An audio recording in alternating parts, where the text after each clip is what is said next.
Now today we'll talk about Article 17, that is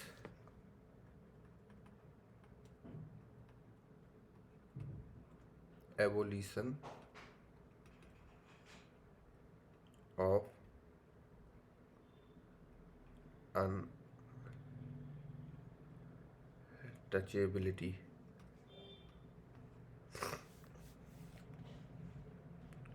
Basically, Article 17, what it does, simple, it abolishes untouchability. So first thing is that abolition of untouchability, abolishes untouchability. What is the next thing? Second thing, it also forbids its practice in any form.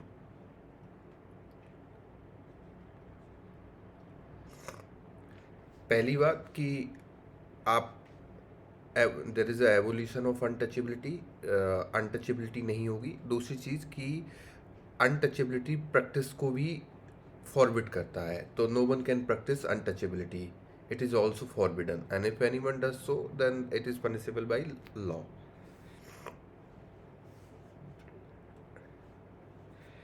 The enforcement of any disability arising out of disability is to be an offense punishable as per the law. Abolition of untouchability in itself is complete. And second thing, the constitution does not define what is abolition of untouchability. So remember this thing.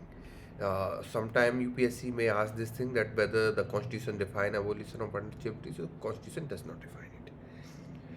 So I was telling you that this abolition of untouchability in itself is complete, and its effect is all pervading application to state action as well as acts.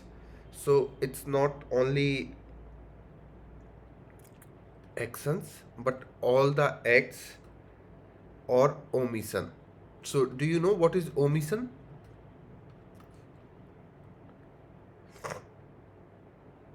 Omission means, let's say that you are bound to do something but you are not doing that thing. So it is called omission. Not doing your duty. So it covers state as well as individual.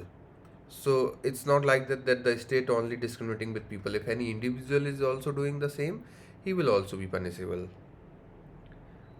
Now, I want to ask one thing. Does it include only these two things, state and individual, anything else? Okay, I'm going to give you a question and you have to answer that.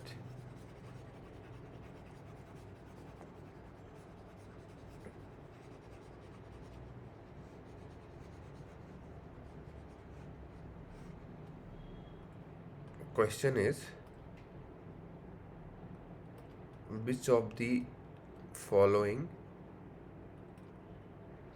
can be punished for practicing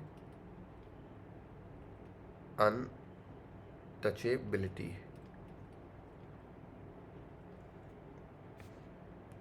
First, individual. Second,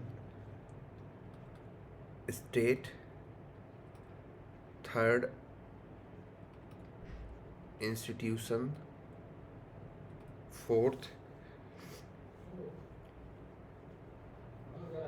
uh, juristic body of person. Options: A 1 and 2 only. Option B 1 1 2 and 3 only. Option C 2, 1, 2 and 4 only, and option D, 1, 2, 3 and 4. Parul, I'll start with you. What is the answer?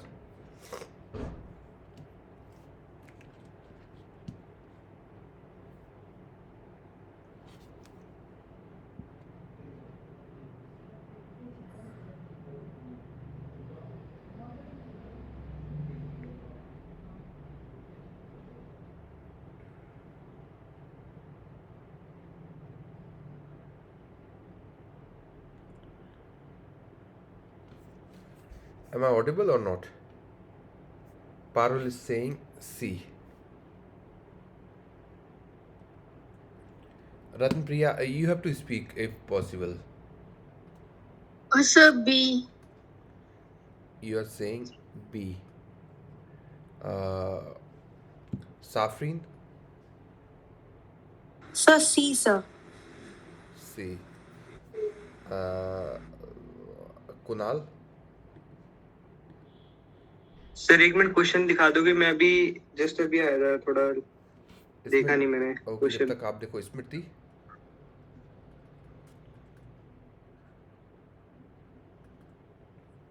आप बताओ क्या होगा। C only. C. Okay. C 1, 2 and 4. That's what you are saying, right? Yes. Okay. Sangeeta?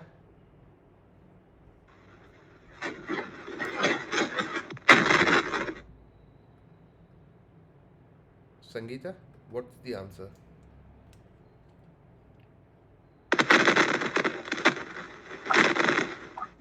Sir मेरा भी B है कुणाल आपका भी है। संगीता आपका क्या है answer?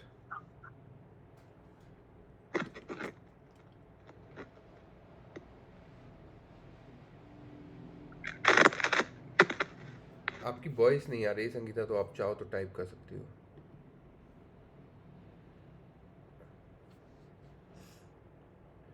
Parul, you don't need to remember the cases. It's just that those cases are for understanding, better understanding of the concepts. Sangeeta is saying B. Answer is D.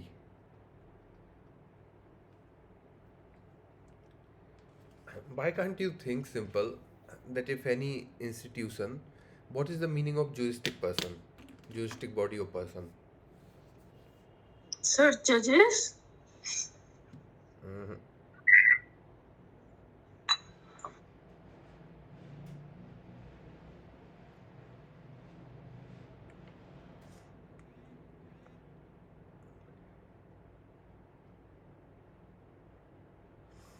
Have you heard about NGO, government agencies, companies, all these things?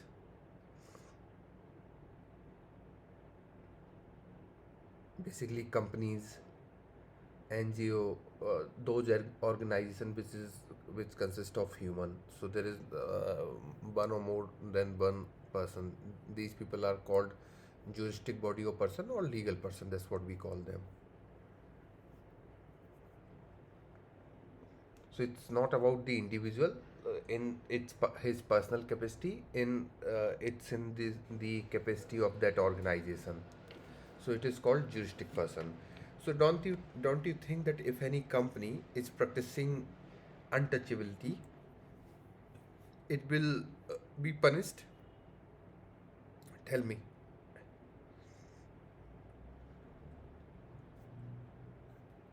Tell me.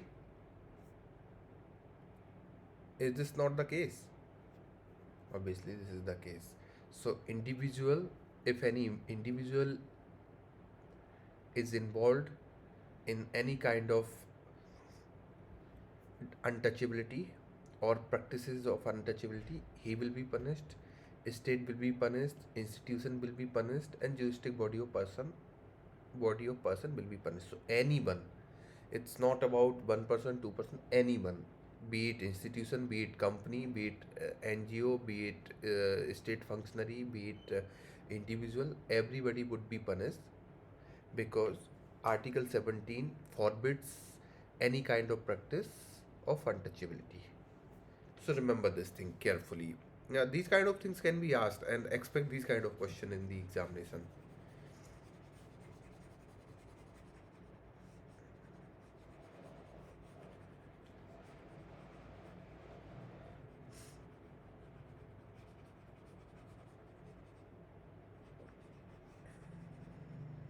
देखो एक भी answer ठीक नहीं आया.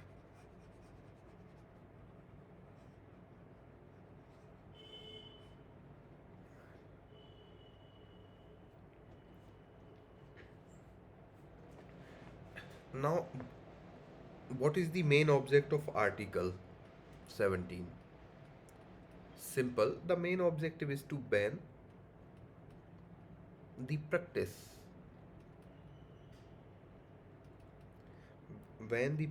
of untouchability in any form.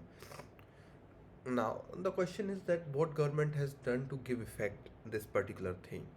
So basically, to give effect to Article 17, Parliament enacted Untouchability Offence Act.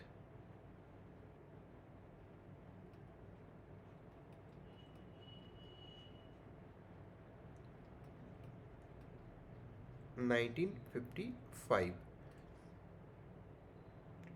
prescribing punishment for practicing untouchability in various forms. Then, what happened with this act in 1976? The name has been changed. Now, it carries the name of Protection of Civil Rights Act 1955. Again, I'll tell you, the word untouchability has not been defined either in the constitution or in this act. So question may be asked that whether it's defined in the act or whether it has been defined in the constitution. So I'm writing again, nowhere it is defined. It means untouchability. And when I'm saying nowhere, it means constitution and protection of Civil Right Act 1955. So in other words, I'll say that neither the constitution nor protection of Civil Right Act 1955 define untouchability. This point should be clear in the mind, may be asked.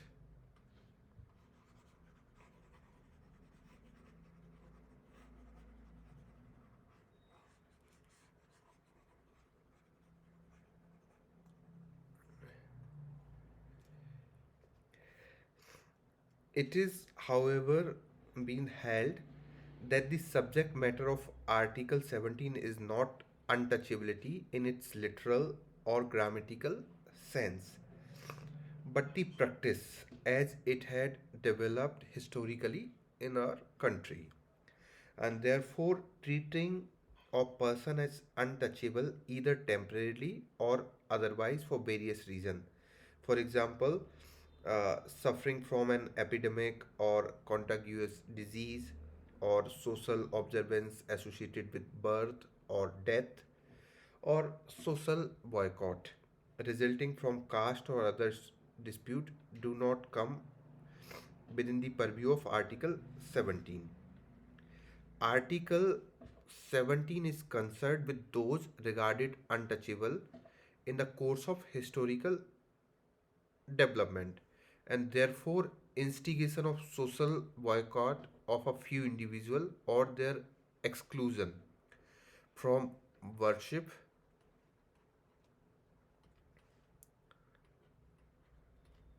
religious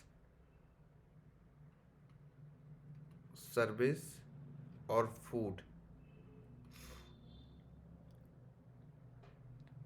So all these things are prohibited. Now I have a question for you.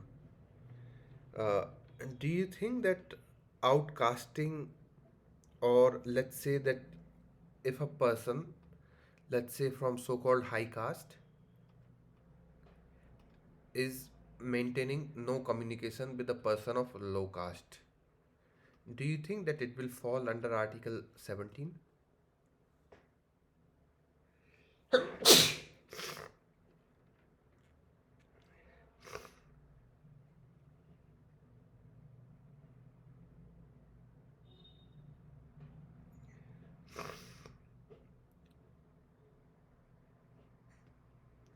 Anybody?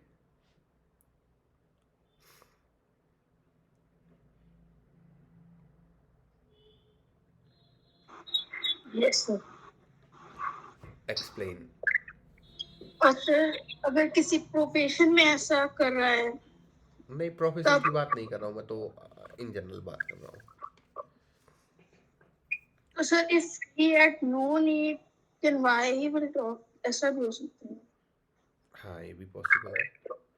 मतलब मेरा point ये है कि अगर मान लो कि कोई, let's say so called high cast से, ठीक है, कोई पर्सन लो कास्ट से जो बिलोंग करता है या लोअर कैटेगरी मान लो, ठीक है, उससे बात नहीं कर रहा है, तो bill, can it be treated discrimination?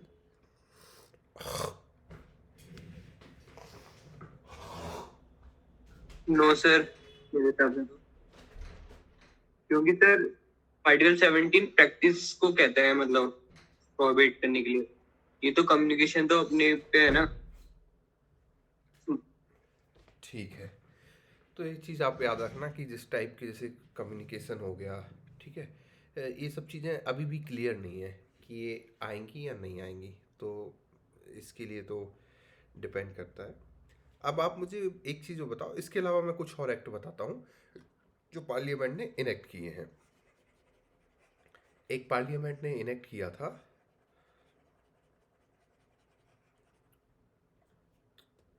Schedule caste and schedule tribe act 1989, SC ST act 1989, and it's a prevention of atrocities act. So basically, what was the objective to bring this legislation? First, to prevent the commission of atrocities against the member of the scheduled caste and the scheduled tribe. This was the first objective. Second thing, to provide for setting up of special courts for the trial of offence under the act. So second thing is special court. What was the first thing? Prevention of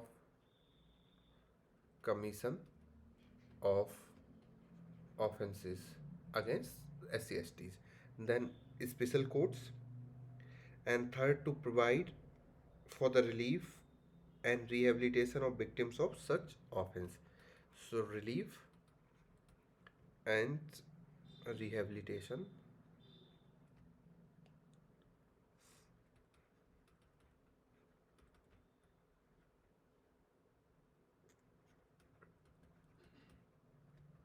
victims of such offenses. So these were the objective to bring Scheduled Caste, Scheduled Tribe Prevention of Atrocities Act 1989.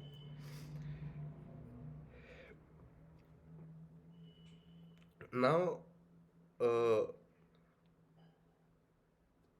the objective, they have mentioned in this bill that they have said that despite various measures to improve the socio-economic condition of the scheduled caste and scheduled tribe, they remain vulnerable. They are denied number of civil rights. They are subjected to various uh, humiliation, harassment. They have in several brutal incident been deprived of their life and property. Serious crime are committed against them for various historical, social, and economical reason. Okay, so this was the main headline. Why, if you read SC and ST Act, the objective is written in these words.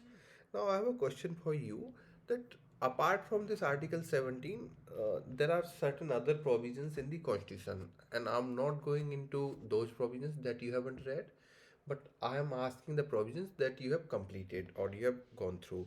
So tell me the name of that article that also uh, helps in the eradication of untouchability.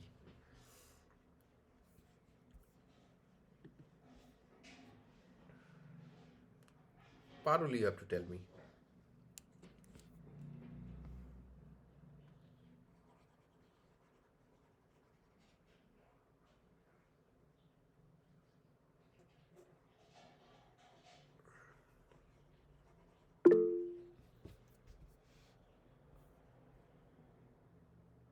Okay, so the question is, tell me the name of the article that helps in the eradication of untouchability.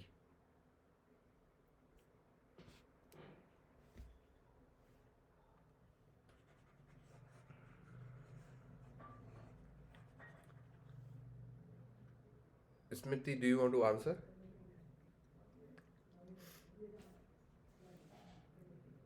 And I'm not asking those articles that you haven't gone through. I'm just asking the article that you have already read.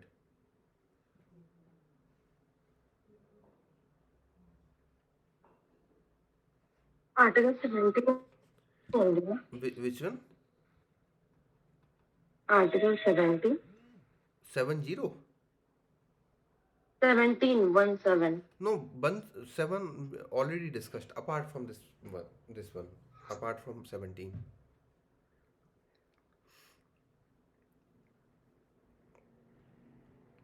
Article 15. You need to be little bit particular because in 15 there is 15.1, 15.2, 15.3, 15.4, 15.5, 15.6. So just let it be particular, little bit more specific.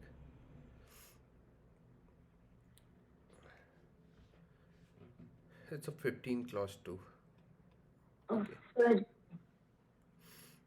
Uh, we can mention 15 clause 1 also, but 15 clause 2 is little bit more specific and exhaustive. So, what I want to tell you that if any question that is coming in the mains examination related to SC STs or vulnerable section, or related you find that it's related to discrimination, then use these two articles. Mention in your answer Article 17 and Article 52. I'll tell you other articles also, but for now remember these two things. So you can mention these 15.2, that 17 abolishes untouchability and practice, and 15.2 also helps in the eradication of untouchability. So what 15.2 say? 15.2 says, it says that no person shall, on the grounds only of religion, race, caste, sex, place of birth, or any of them, be denied access to shop, well, public roads, places of amusement that is managed by the partially or fully by state funds, all right, etc. So this thing you can mention, and certainly that let's say that if someone is denied to access of road just because of his or her caste, then that person can use this Article 15 clause 2, because it clearly says that no person shall be denied to access the road or public properties, right? So in one way or the other way, it also helps in the eradication of untouchability. Are you getting my point, what I'm trying to say?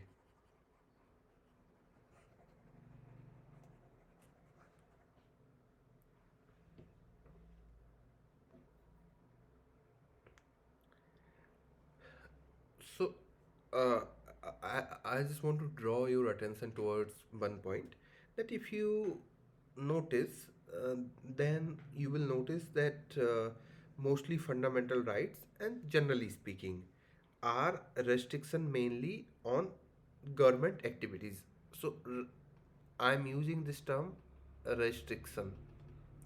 If question is coming in prelims also that fundamental rights are restriction on the government activities, then this statement is correct. But if the question is coming that fundamental rights are restriction only on government activities, then this statement would be correct or incorrect? I'll write again. Incorrect Why it is incorrect? Sir, क्योंकि individual पे भी और private पे भी मतलब कुछ ये कुछ जैसे कुछ 15 क्लॉज 2 है शायद, हाँ, वो मतलब उस पे भी अप्लाई होता है ना। 15 क्लॉज 2 हो गया, 17 हो गया, प्राइवेट जो इंडिविजुअल है उसके ऊपर भी एप्लीकेबल है, ठीक है, तो उनके ऊपर भी रिस्ट्रिक्शन लगाते हैं।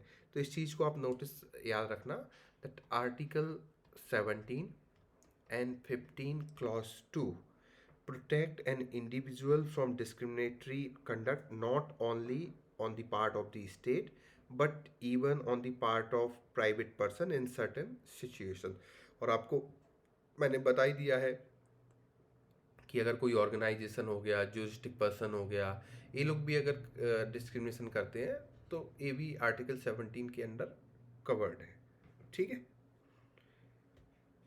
So Supreme Court also said something. So I'll just tell you. Supreme Court said that whenever any fundamental right like Article 17 is violated by a private individual, it is the constitutional obligation of the state to take the necessary step for the purpose of interdicting such violation and ensuring observance of the fundamental right by the private individual who is transgressing the same. So I'm simply in simple words I'll tell you the Supreme Court said state government that even if it's a fundamental even if it is a private individual and he is violating the fundamental right that is there in the articles, violating someone else's fundamental right, okay, that is there in the article 17, then it is the constitutional duty of the state to take the legal action against that particular person or basically penal action against that particular person so that the sanctity of this article remains there.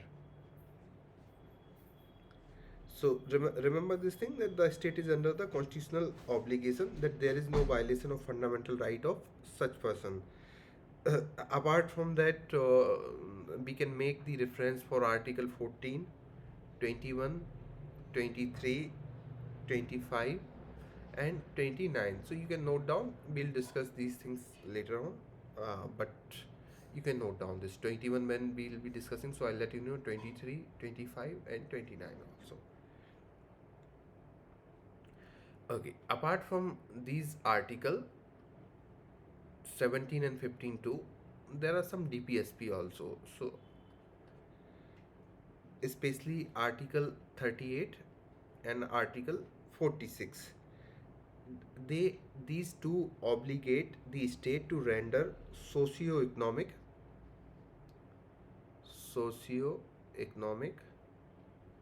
and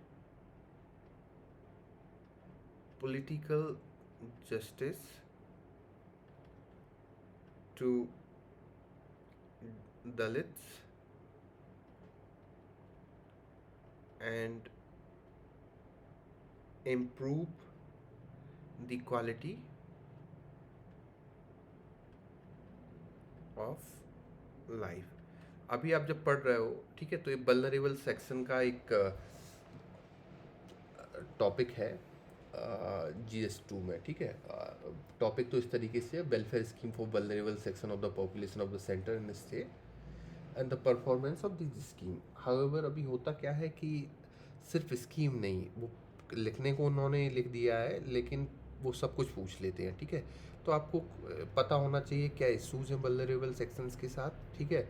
इसके बाद उनके पास क्या constitutional remedies हैं, क्या state की obligations है, ये सब चीज़ें आपको पता होना चाहिए। तो एक उनके पास रेमेडी हो गई आर्टिकल 17, 15(2) हो गई, ठीक है। स्टेट के ऊपर ऑब्लिगेशन आर्टिकल 38 एंड 46 में, यहाँ भी ऑब्लिगेशन है उनकी फंडामेंटल राइट को प्रोटेक्ट करना, और अगर कोई इंडिविजुअल वायलेट करे तो एक्शन लेना उसके अगेंस्ट, ठीक है। इसके अलावा SC/ST एक्ट हो गया, ठीक है, प्रिवेंशन ऑफ अट्रोसिटीज़ एक्ट 1989, इसके बाद आपका सिविल राइट प्रोटेक्शन एक्ट 1955 हो गया।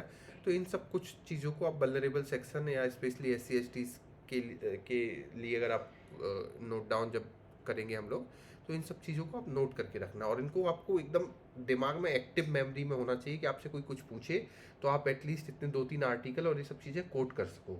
आप कोट करोगे, क्योंकि होता क्या है कि अगर आप, हमें पता रहता है बहुत सारी चीज़ें, बट हम एग्ज़ाम में यूज़ नहीं कर पाते हैं क्योंकि वो चीज़ें हमारी एक्टिव मेमोरी में नहीं होती हैं। अगर आपको ऑब्जेक्टिव में देखे तो शायद आप इसको सोच लो कि हाँ ये चीज़ है, मैंने पढ़ी थी, लेकिन मेंस में क्या होता है कि आपको खुद पूरा याद होना होता है।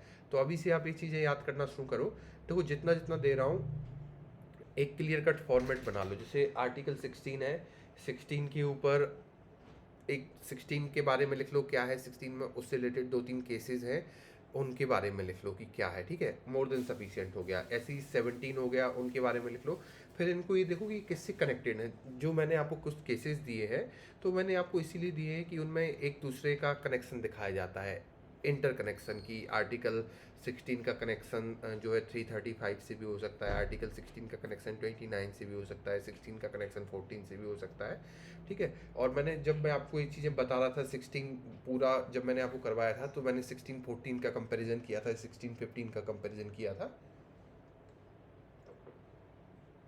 तो उस कंपैरिजन को भी याद रखो, क्योंकि हो सकता है क्वेश्चन कंपैरिजन बेस्ड आ जाए, प्रीलिम्स में क्वेश्चन आ जाए, ठीक है। तो जब हम लोग ये 38 और 46 पढ़ेंगे तब तो ऑब्वियसली थोड़ा सा डिटेल्स में डिस्कस करेंगे, बट अभी मैं बता रहा हूँ कि it kinds of create obligation on the state to render socio economic and political justice to Dalit and improve the quality of their life. The abolition of untouchability is the arc of the constitution to make it to make its preamble meaningful and to integrate the Dalits in the national mainstream। तो इस चीज़ को थोड़ा सा आप लोग याद रखना। अभी आर्टिकल 17 में इतना ही है। Now I will discuss article 18। किसी को कोई डाउट है 17 में, आप पूछ लो अभी यहाँ पे। जैसे कुछ कुछ होता कि आपको कुछ कुछ मैं थोड़ी सी लाइंस लिख के देता हूँ उसमें आपके हैंड आउट्स में, तो आपको क्या करना है, उनको वो थोड़ी सी अच्छी लाइंस होती है, ठीक है, कि देखने में जैसे होता ना कि एक पोइटिक टाइप का या कुछ लग रहा है कि नहीं बहुत अच्छी लाइन लिखी है, एकदम अटेंशन आपका ग्रैब कर रहे हैं, तो उन लाइनों को आप थोड़ा सा याद करना शुरू करो। और अगर आप उनको यूज करोगे तो थोड़ा सा एग्जामिनर के मन में आएगा, नहीं ये लाइन अच्छी लग रही है पढ़ने में, इसको देखने में अच्छा लग रहा है। जैसे क्या होता है कि हम लोग कुछ खाते हैं तो उसका खाने का अच्छा टेस्ट आता है, तो हमको लगता नहीं ये बढ़िया है। तो ऐसे ही पढ़ने में भी होता है कि कुछ अच्छी अगर कुछ अच्छा लिखा है तो आदमी को पढ़ के अच्छा लगता है, नहीं बहुत अच्छी चीज़ लिखी है, ठीक है। तो उस टाइप की आप लाइनें भी एक एक दो दो ऐसे याद करना शुरू करो। बस इस चीज़ को दिमाग में रखना कि किस कॉन्टेक्स्ट में आप कहाँ इसको यूज कर सकते हो। तो मैंने आपको बता दिया कि आर्टिकल 17 आप कहाँ यूज कर सकते हो, 15 कहाँ यूज कर सकते हो। जैसे 15(3) हो गया, तो 15(3) अगर चिल्ड्रन और वुमेन से रिलेटेड कुछ भी है आप उसको यूज करो, कोई दिक्कत नहीं है। अब डाउट अगर किसी को है यहाँ तो पूछ लो आप, फिर मैं otherwise I discuss the next article.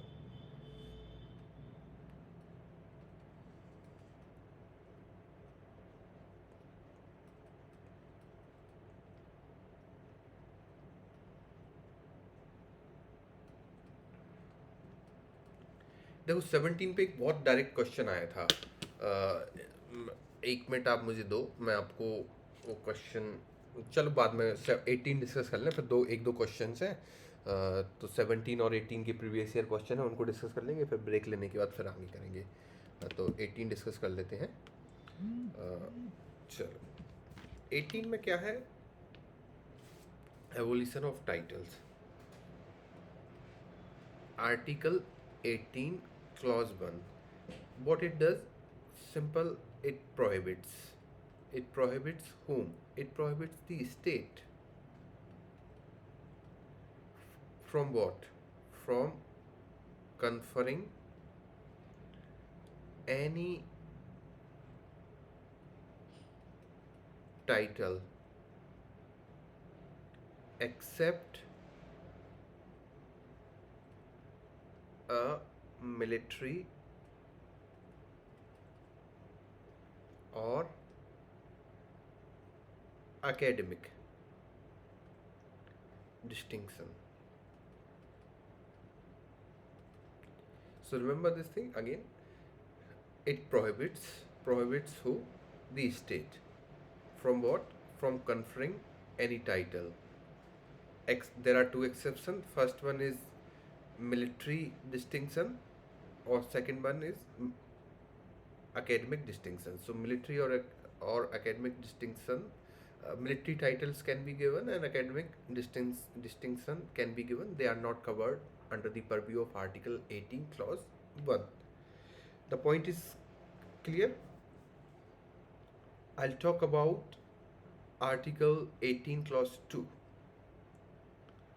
18(1) is for the state, 18(2) is for the citizens. It prohibits citizen of India from accepting any title from a foreign government. So basically, the Indian citizen is not allowed to accept any title from a foreign government.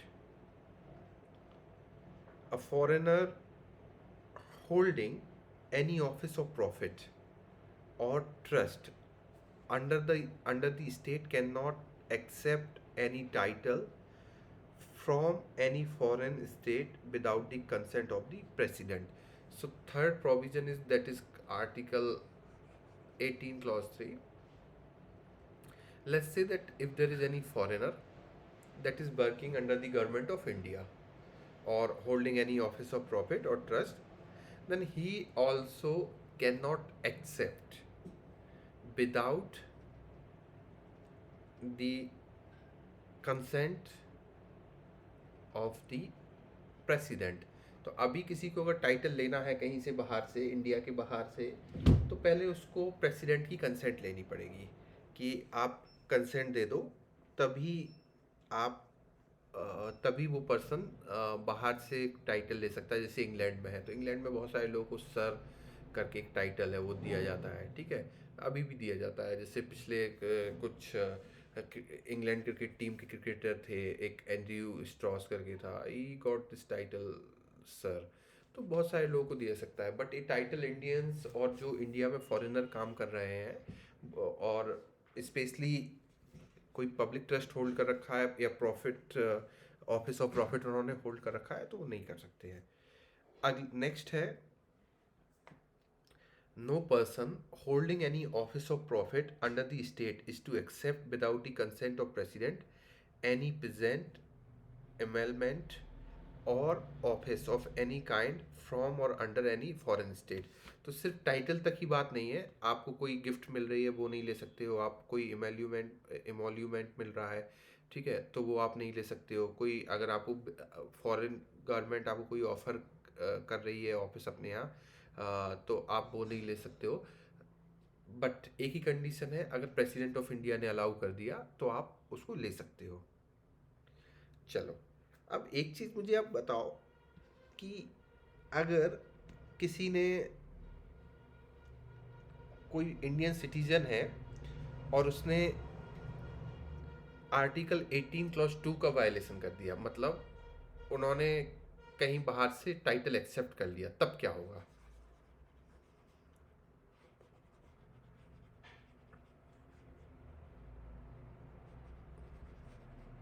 कोई बता पाएगा?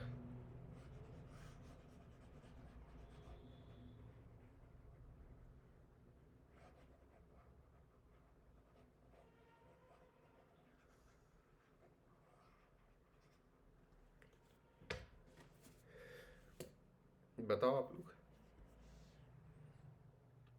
स्मृति आप बताओ. Stabilise हो रही है.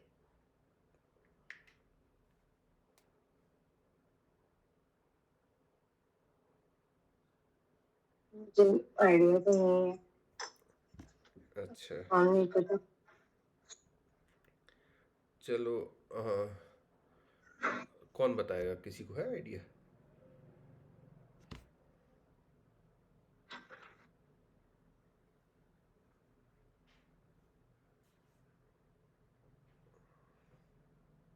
Sir citizenship पे मतलब हटा दे, क्या पता उसको। मैं आपको चलो एक चीज़ बताता हूँ कि अभी तक ये क्लियर नहीं है कि क्या होगा, ठीक है। So it is not clear as to what would happen if a person accept a title in contravention of article 18 clause 2. Basically it's a open to parliament and under its residuary power. अब residuary power पूछो आप मुझसे क्या होता है, ये सब चीज़ें पूछा करो, अगर आप नहीं पूछोगे तो कैसे काम चलेगा। आपको पता है क्या होती है रेजिड्यूरी पावर?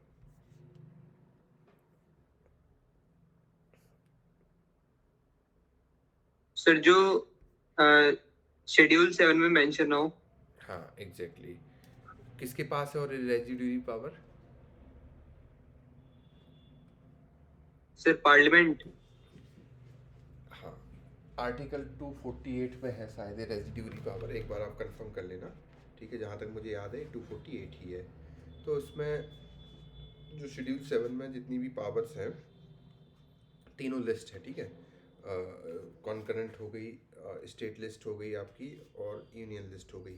तो उन सब में जो पावर नहीं है, उन सब में जो पावर है उसके अलावा अगर कुछ भी एक्स्ट्रा है तो वो रेजिड्यूरी पावर कहलाता है, और वो रेजिड्यूरी पावर दी गई है पार्लियामेंट को, ठीक है। और ये आर्टिकल 248 में है, ठीक है। चलो सो ये पार्लियामेंट के ऊपर डिसाइड, पार्लियामेंट को है पावर, पार्लियामेंट डिसाइड करेगी क्या होना है। अब कुछ एक केस था Balaji Raghavan versus union India करके, ठीक है। तो वहाँ पे जो national awards like Bharat Ratna Padma Vibhushan थे उनके ऊपर थोड़ी बातचीत हुई, तो इसके बारे में आपको बता देता हूँ। इसमें क्या था कि सुप्रीम कोर्ट ने कहा कि जो the national award like Bharat Ratna Padma Vibhushan etcetera awarded by the government of India are not titles. So remember this thing, that they have said that these are not titles within the meaning of Article 18 clause 1. These awards are not violative of the principle of equality as guaranteed under Article 14 and 18, ठीक है। तो इस चीज़ को आप याद रखना। But एक चीज़ आप रखना, याद रखना, इन अवार्ड्स के अलावा अगर कोई अवार्ड्स हैं they are conferred by state, they can not be used suffix और प्रीफिक्स। इस चीज़ को आप याद रखना, ठीक है। अब थोड़ा सा मैं आपको इन अवार्ड्स के बारे में बता देता हूँ। पद्म अवार्ड्स होते क्या है?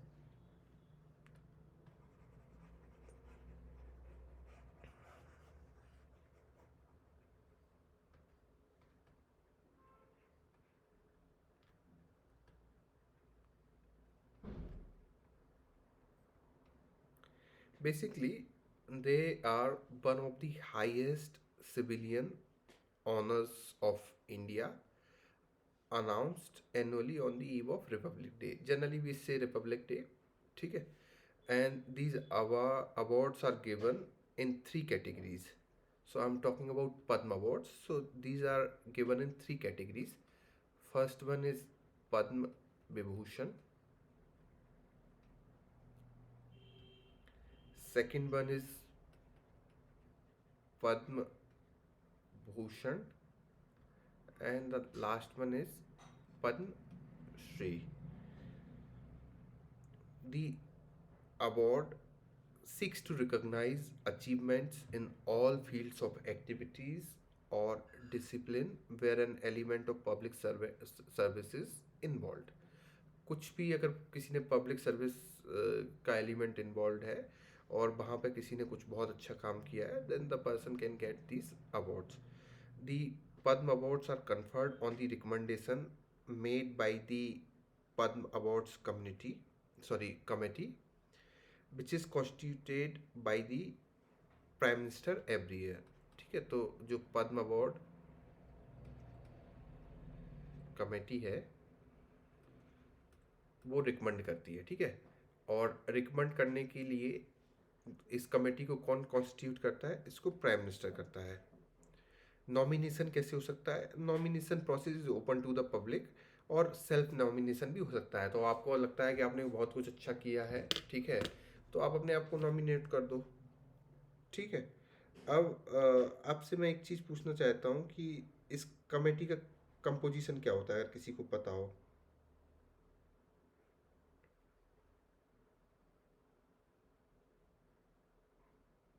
तो कैबिनेट सेक्रेटरी रहते हैं तो शायद। ठीक है, देखो सबसे पहले बता देता हूँ इस कमेटी के बारे में आपको। इस कमेटी को जो हेड करते हैं वो कैबिनेट सेक्रेटरी करते हैं, ठीक है। And it also includes home secretary, secretary to the president, and 4 to 6 eminent members, ठीक है, eminent person as a member. तो इस चीज़ को याद रखना, कैबिनेट सेक्रेटरी इसको हेड करता है, होम सेक्रेटरी और सेक्रेटरी टू द प्रेसिडेंट, ये 3 लोग रहते हैं, और 4 से 6 लोग और एमिनेंट पर्सन रहते हैं, ठीक है।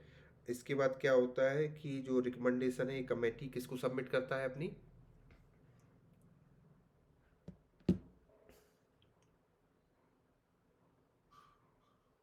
तो प्राइम मिनिस्टर। हाँ, प्राइम मिनिस्टर को सबमिट करता है। प्राइम मिनिस्टर इनको प्रेसिडेंट के पास भेजता है, ठीक है। यहाँ कुछ डाउट है आपको?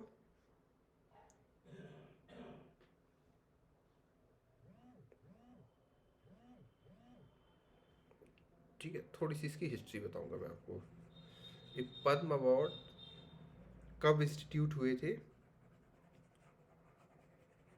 आपको एक चीज़ बताता हूँ कि government of India instituted 2 civilian award. अब एक चीज़ याद रखना कि ये पद्म अवार्ड्स किसी फॉरेनर को दिए जा सकते हैं? No, sir.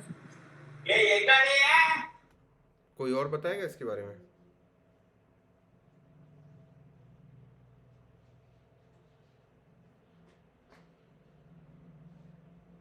सर मिल सकते हैं, मतलब मिला है एक, मतलब पास्ट में इनको। अरे बहुत सारे लोगों को दिया, देखो सिंजो आबे को दिया था, ठीक है। पद्म विभूषण का अवार्ड शायद लास्ट ईयर दिया था या कब दिया था, ठीक है। इसके अलावा बहुत सारे जो इंडियन सिटीजन नहीं है बट वो इंडियन ओरिजिन के पर्सन है, डॉक्टर्स हो गए, और उनको हर साल मिलते ही है। इसके बाद क्या कहते हैं, नेल्सन मंडेला को हम लोगों ने we have given him Bharat Ratna award also. सो ये बिल्कुल दिया सकता है। तो मैं आपको ये बताता हूँ कि 1954 में 2 सिविलियन अवार्ड्स इंस्टीट्यूट हुए, ठीक है। पहले अवार्ड था भारत रत्न, और दूसरा था पद्म विभूषण, ठीक है। इसके बाद फिर इनको जो है 3 क्लासेस में डिवाइड कर दिया, ठीक है। और इनको पद्म विभूषण, पद्म भूषण और पद्मश्री देना शुरू कर दिया 1955 के बाद से, ठीक है। अब आपको मैं एक चीज़ और बताता हूँ कि पद्म अवार्ड के जो भारत रत्न है, तो Bharat Ratna is the highest civilian award, and it is awarded in recognition of exceptional services and performance of the highest order in any field of human endeavor. Now it is treated on a different footing from Padma award. थोड़ा सा पद्म award से इसको differently treat किया जाता है, ठीक है। और जो recommendation of for Bharat Ratna are made by the prime minister to the president. No formal recommendation for Bharat Ratna are necessary. जो नंबर ऑफ भारत रत्न है, the number of Bharat Ratna awarded is restricted to maximum of 3 in a particular year। इस चीज़ को याद रखना, maximum एक बार में 3 दिए जा सकते हैं एक साल में। और अभी तक जो गवर्नमेंट लगभग 45 लोगों को दे चुकी है, तो इस चीज़ को याद रख लेना आप। हाँ, अब इसके बाद में थोड़ा सा पद्म अवार्ड के बारे में। तो ये तो मैंने जो बताया आपको भारत रत्न के बारे में बताया। Now I will tell you about little bit Padma awards. Padma awards, Bharat Ratna भी 1954 में आया था, इस चीज़ को याद रखना। पद्म अवार्ड्स भी 1954 में इंस्टीट्यूट हुए थे, और हर साल रिपब्लिक डे पर इनको अनाउंस किया गया। अब दो बार इंटरप्शन हुआ इनमें, मतलब दो बार ये सस्पेंडेड हुए। तो फर्स्ट पीरियड जो सस्पेंशन था वो 1978 से 1979 का था। दूसरा जो पीरियड सस्पेंशन का था 1993 से 1997 तक था। तो सिर्फ दो बार इनको सस्पेंड किया गया, इस चीज़ को आप लोग याद रखना। तो पद्म भूषण है वो exceptional services and distinguished service के लिए दिया जाता है। पद्म भूषण है डिस्टिंग्विश्ड सर्विस के लिए दिया जाता है। और पद्मश्री भी डिस्टिंग्विश्ड सर्विस के लिए दिया जाता है। तो पद्म भूषण जो है distinguished service of a high order, और पद्मश्री में कुछ ऐसा खास लिखा नहीं है, तो सिर्फ डिस्टिंग्विश्ड सर्विस लिखा है। ठीक है, तो ये सब मुझे आपको बताना था, अब मैंने आपको बता दिया। यहाँ पे आपका आर्टिकल 18 कंप्लीट हो जाता है। बेसिकली 18 में तो ये सब चीज़ें हैं नहीं, बट मैंने आपको इसलिए बता दी कि ये थोड़ा सा जनरल नॉलेज होना चाहिए, क्योंकि 18 में ये चीज़ें मैंसनड है, तो आपको तो आइडिया होना चाहिए। अब मैं आपसे कुछ दो क्वेश्चंस डिस्कस करूँगा, और फिर इसके बाद में हम लोग आर्टिकल क्या पढ़ना है, आपको इकोनॉमी पढ़नी है अब नेक्स्ट सेशन में, या